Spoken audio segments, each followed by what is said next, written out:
అందరికీ నమస్కారం. పాత్రికేయులకు, electronic media వారికి నా నమస్సుమాంజలు. ముఖ్యంగా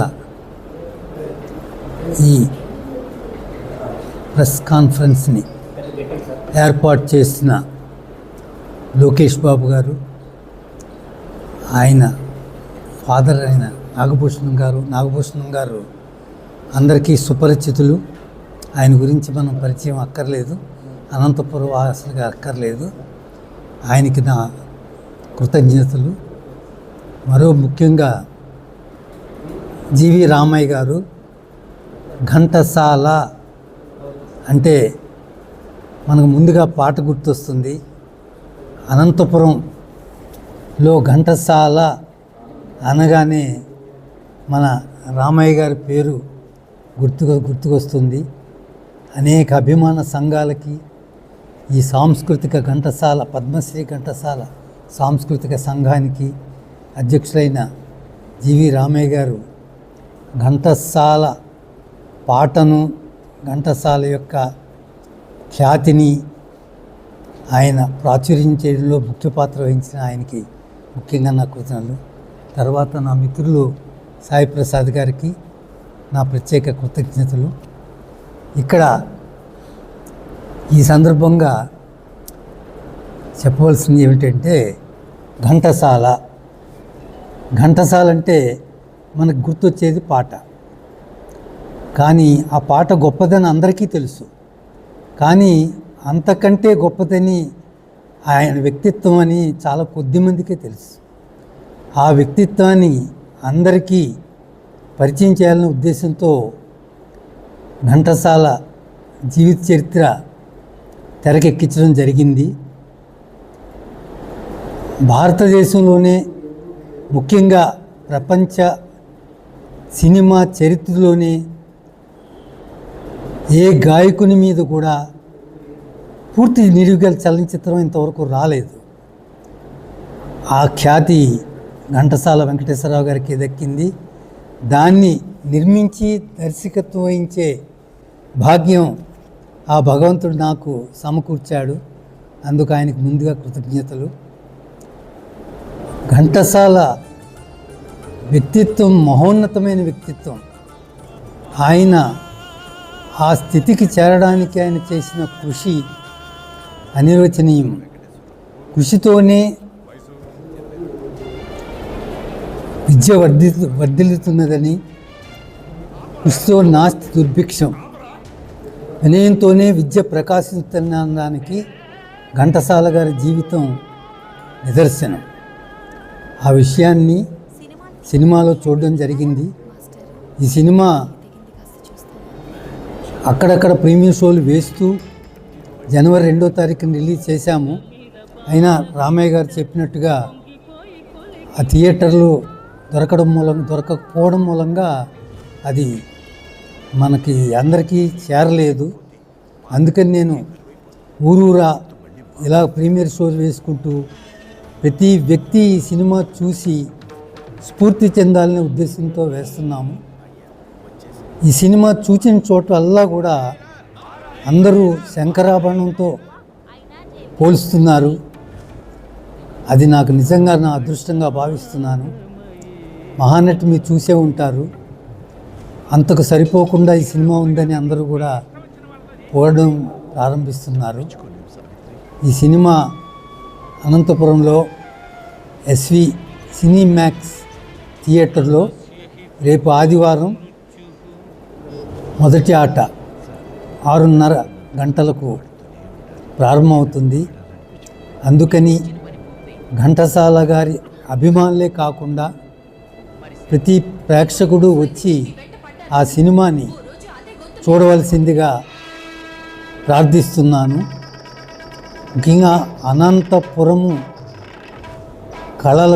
కళా పోషకులకు నిలయము. ఈ అనంతపురంలో ఈ ప్రీమియర్ షో వేయడం నేను నిజంగా నా అదృష్టంగా భావిస్తున్నాను. ఈ షో వేయడానికి నాకు పూర్తి సహకారం అందిస్తున్న లోకేష్ బాబు గారికి నా ప్రత్యేక కృతజ్ఞతలు చెప్తున్నాను. తర్వాత రామయ్య గారు అభిమానులందరినీ క్రోడీకరించి సినిమాకు తీసుకొచ్చే ఏర్పాట్లు చేసేందుకు ఆయన కూడా నేను ఇది చేస్తున్నాను. ఇందులో ముఖ్య తారాగణం ప్రముఖ గాయకుడు కృష్ణ చైతన్య. ఆయన మన స్వరాభిషేకం ఫేము. ఆయన ఘంటసాల గారు పాత్ర వేయడం జరిగింది. మరో విశేషం ఏంటంటే ఆయన సతీమణి మృదుల ప్రముఖ యాంకర్. ఆయన భార్యగా అంటే ఘంటసాల గారి భార్యగా సావిత్రమ్మగా పాత్ర పోషించారు. తర్వాత సీనియర్ నటుడు సుమన్ గారు ఘంటసాల గారి గురువైన బడే గులాం అలీ ఖాన్ ఆయన పాత్ర పోషించారు.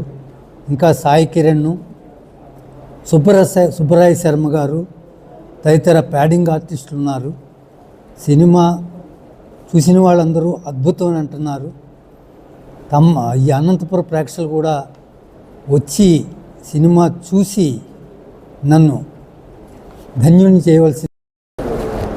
అమర గాయకుడు పద్మశ్రీ ఘంటసాల వెంకటేశ్వరరావు గారు పరమపదించి మనకు దాదాపు 54 సంవత్సరాలు అవుతుంది.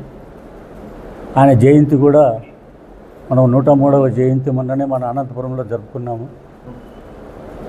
మా పాత పాటల ప్రేమికుల ఆధ్వర్యంలో అనుబంధ సంస్థగా పద్మశ్రీ ఘంటసాల సాంస్కృతిక సేవా ట్రస్ట్ అని చేసి రిజిస్టర్డ్ బాడీ చేసి ఇక్కడ అనంతపురంలో రాజీవ్ చిల్డ్రన్స్ పార్క్లో ఘంటసాల గారి విగ్రహాన్ని కూడా మేము స్థాపించడం జరిగింది. ఘంటసాల గారికి మన భారతదేశంలో ఏ గాయకునికి 56 ఘంటసాల విగ్రహాలు ఎవరికీ లేవు. అది ఒక్క ఘంటసాల గారికి మాత్రమే ఆ గౌరవం దక్కింది. మన అనంతపురంలో విగ్రహం 52వ విగ్రహము. అక్కడి నుంచి మా కార్యకలాపాలు ప్రారంభించుకొని ఇంతవరకు తీసుకొచ్చాం.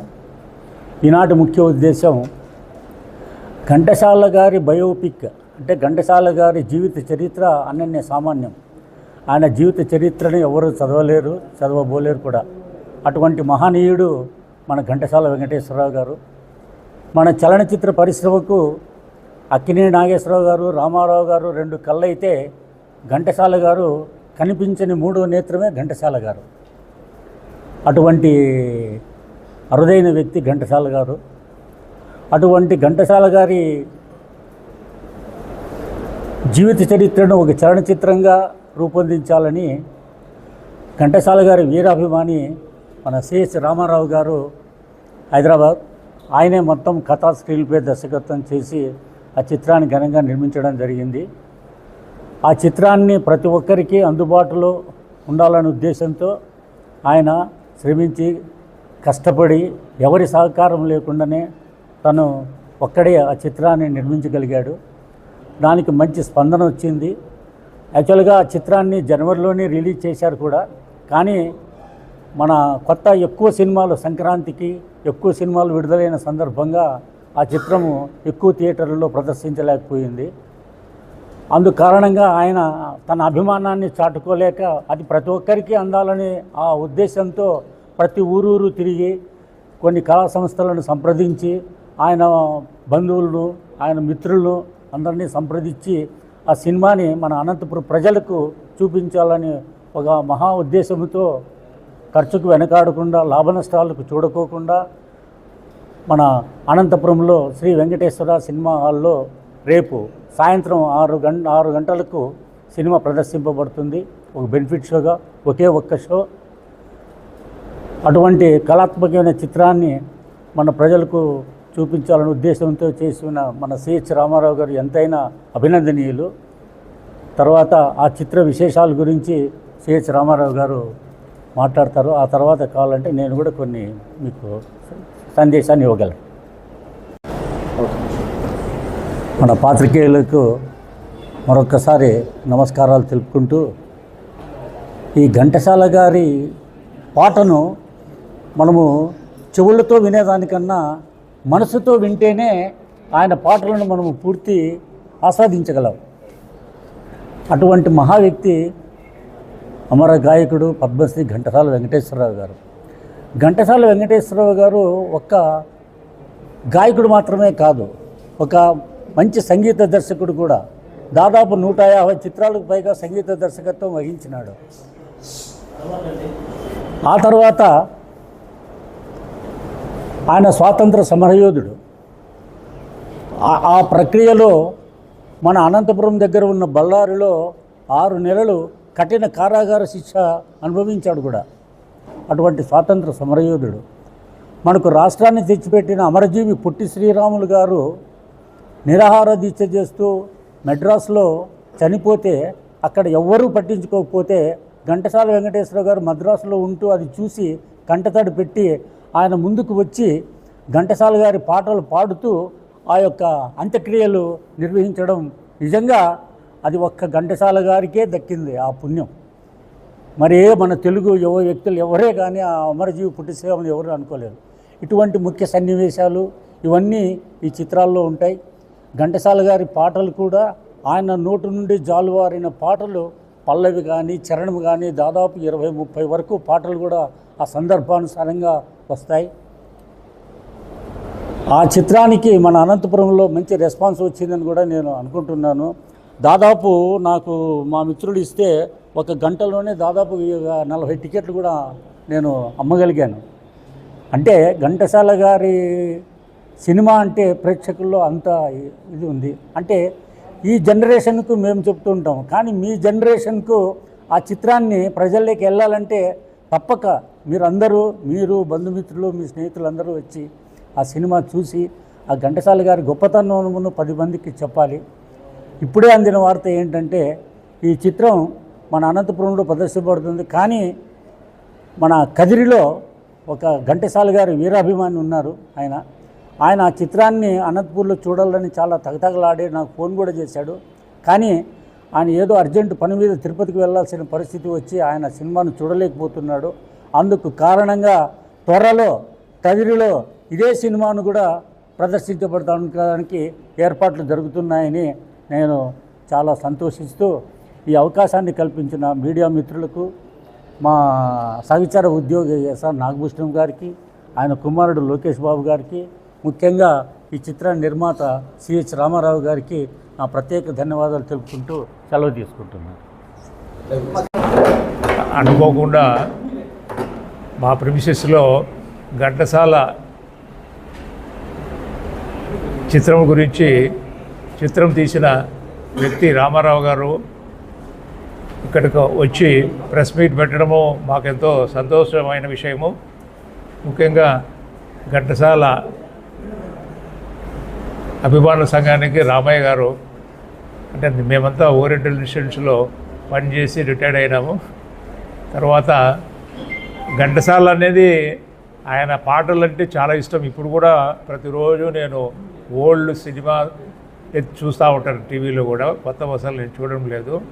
కానీ రామారావు జీవిత చరిత్ర తీసిన మన ఘంటసాల జీవిత చరిత్ర తీసిన రామారావు ఎంతో మంచి వ్యక్తి.